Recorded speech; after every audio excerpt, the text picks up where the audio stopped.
আলুওয়ালিয়াকে দাঁড় করানো হয়েছে, এস আলুওয়ালিয়া। ডকুমেন্ট অনুযায়ী এর বাড়িও বিহারে, পাটনা শরীফ। যদিও এ নাকি ছোটবেলায় এখান থেকে বড় হয়েছে এবং ছোটবেলায় পশ্চিমবঙ্গে বড় হয়েছে, নিশ্চয় মিষ্টি দই ভালোবাসে, তারপরে বাঙ্গাল কালচার আমার ভালো লাগে, ঠিক আছে, এই জিনিস। এবং সে পশ্চিমবঙ্গ ভাগ করার জন্য প্রকাশ্যে একদম বলছে পশ্চিমবঙ্গ ভাগ করা দরকার, আমাদের রাজ্যটাকে আমাদের মাতৃভূমিটাকে কেটে নেওয়া দরকার।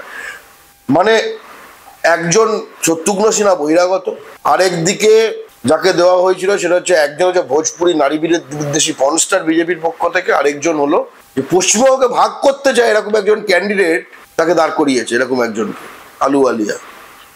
বাংলা পক্ষর স্পষ্ট কথা, বাঙালি এবং পশ্চিমবঙ্গে বাংলা বাধ্যতামূলক করা, রাজ্য সরকারের চাকরিতে সমর্থন করা, এই রকম ক্যান্ডিডেট সিপিএম এর জাহানারা খান, তাকে ভোট দিন, তাকে জয়যুক্ত করুন, এটাই আমাদের অ্যাপিল।